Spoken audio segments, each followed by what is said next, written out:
Dear colleagues, thank you very much for having me today. You just watched this film, 1000 Ropes March. As one of those judges who share same fate, serving 5 years imprisonment, I like to share my reflection on judicial courage and cooperation. In this film, a Czech colleague asks, when your neighbor's house is on fire, what do? You run to help. And to keep the fire from reaching your own home, esteemed colleagues, our house burned first. When I watched this film at the World Justice Forum in Warsaw, one message stood out. Since 2016, the dysfunction of our institution had become a global phenomenon.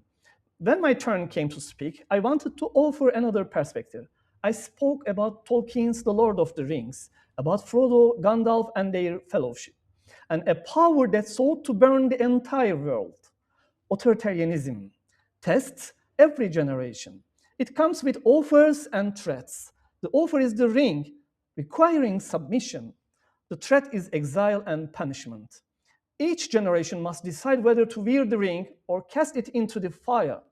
Many brilliant civil servants in Turkey choose not to submit. They gave the new meaning to institutions and the worlds whose meaning was fading. They did not retreat, and perhaps this is the strategy after Troy, not to conquer, but to rebuild. In Christopher Nolan's new film, Odysseus looks back at the burning Troy and says, we lived in a world of palaces and trade, language, blind to its beauty until we broke it. A wooden horse offered as a gift carried our men into the city. They set Troy ablaze, and the fire spread beyond its walls. Breaking sacred bond between human beings, he tells the story not with pride, but with regret. Since Troy, deception has been called strategy, and authoritarians have embraced it most eagerly. Erdogan's regime was Anatolia's new Trojan Horse. On July 15, 2016, it opened and the country was set ablaze. Before the planes had landed, prepared blacklists were already removing thousands of judges and prosecutors to the jail and dismissed. Since then, millions have been investigated and hundreds of thousands of them detained and convicted. What was attacked was not one country's judiciary, but an inheritance built over centuries, yours as much as mine. Last week, I came to Athens to assist former colleagues. They had reached a Greek island seeking protection. The woman had spent months hiding in Anatolia like the Virgin Mary, fleeing persecution. But when they arrived, they were handcuffed, tried in 30 minutes, and convicted within a week. It showed that the fire had already crossed borders. Together with a Greek lawyer, we fought for 40 days. Then another court read the file independently, and the doors opened. Even a spreading fire can be stopped, it's evident, when wisdom and courage stand together. Before July 15, many brilliant minds had been offered the ring. They refused. They answered Troy's strategy of deception with another kind of strategy. Truth without concealment, courage without hatred, and a sincere hand of friendship extended to the world, saying another future is possible. A legal civilization built together.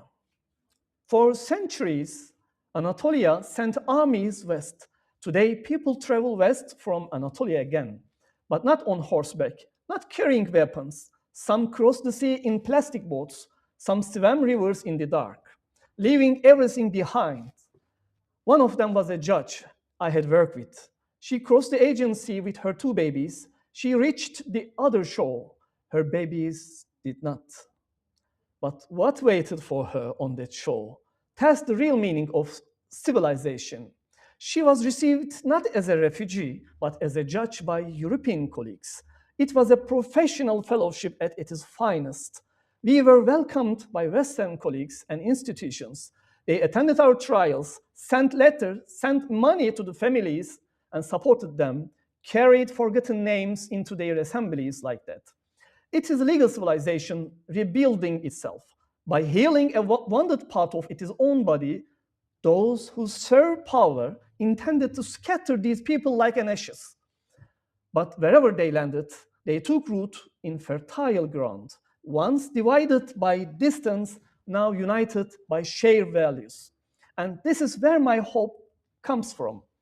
When the sea is restless, foam and waves rises. Some speak of a clash of civilizations. Huntington sees this shell as it breaks. When we see new life emerging beneath it, a new horizon is coming into view, a legal civilization. Our common efforts will change the course of events. You came here today, to help shape it. If I were with you, I would give a flower to each of you and say thank you. Please accept it.